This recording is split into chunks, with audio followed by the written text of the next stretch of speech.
Hello, I'm Aubrey Basla, and today I'll be interviewing Addie Frey, a Berman student worker for the past 2 years. Hey, Addie, how are you? I'm doing well. How are you? I'm good. So why don't you tell us a little bit about yourself? So I'm Addie. I'm an environmental studies and psychology double major. I am a rising senior, so I'll be graduating in 2021.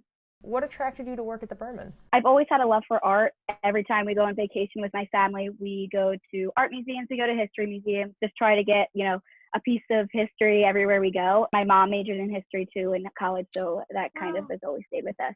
I felt like I had this great opportunity at Ursinus to, still keep that part of me that loved art with me, even though I'm not majoring anywhere near the arts at all. Yeah. So it's nice to still have that connection.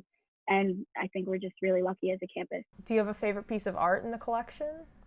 This person collected soil and dirt samples from What? places they have been across the world.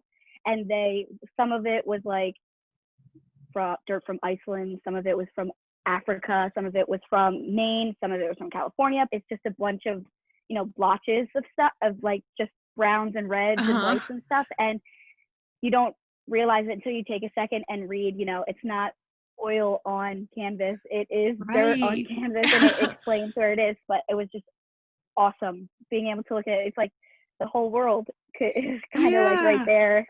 But it was cool too. I really like that piece. Do you have a fun fact about yourself? I started interning at this plant farm, but while I was away, I'm staying with my grandparents in Lancaster because it's right around the corner from where they live. But since I was away, my mom and my sister had been taking care of my plants here. So the one night they counted all of the pots, not the plants yet, but just the pots that I have in the house.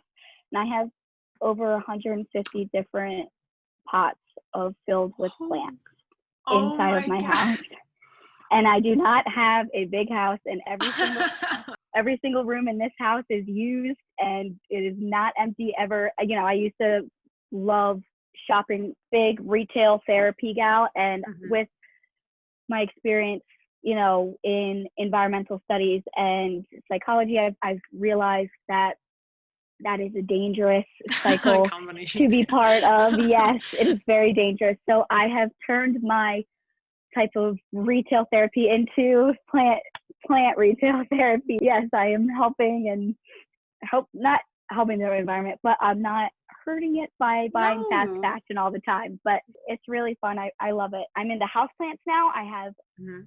so many succulents, and I've been regrowing them and propagating them myself. I think I bought my first succulent in 11th grade. Whoa. Started for graduation, my graduation in high school. I asked everybody to bring me a plant, like a succulent or house plant, and Mhm. then from there it took off. We used to have a big playground when my siblings and I were younger, and we still had the patch of mulch there. So we put a big fence around it and we made it a garden. So my Wow. dad and I have been working on that a lot. Right now in our garden we have pumpkins, cantaloupe, watermelon, and then we have in big pots we have carrots, peppers, basil, parsley, and cilantro. My parents picked pumpkins, uh, Mhm. cantaloupe, and watermelon, and I don't know why they chose three vine plants that will all eventually get tangled with one Yeah. another. I'm really big into zero waste stuff, Mhm. and I know it's pretty next to impossible these days to do that. Yeah. But it's been something that my family and I have been very attentive to, using less plastic, single-use plastics, things like that. Every time we buy strawberries, blueberries, whatever that comes in a plastic container at the store, I have Mhm. been saving them, and I hot glue old dryer sheets to the bottom of it so Okay. soil doesn't come out. And I've been putting soil in there, and I've been growing. I started the herbs in there, and then I transferred them into the bigger pots. But I've been saving all of the Oh, plastic things. So it's like a little baby greenhouse, and I water it, and then I close the top, and then it keeps all the heat and circulates in there throughout Mhm. everything. But yeah, it's been That's really cool excellent. to do that too. Thank you so much, Addie, for talking to me. It's been a real It's pleasure. really fun. Good.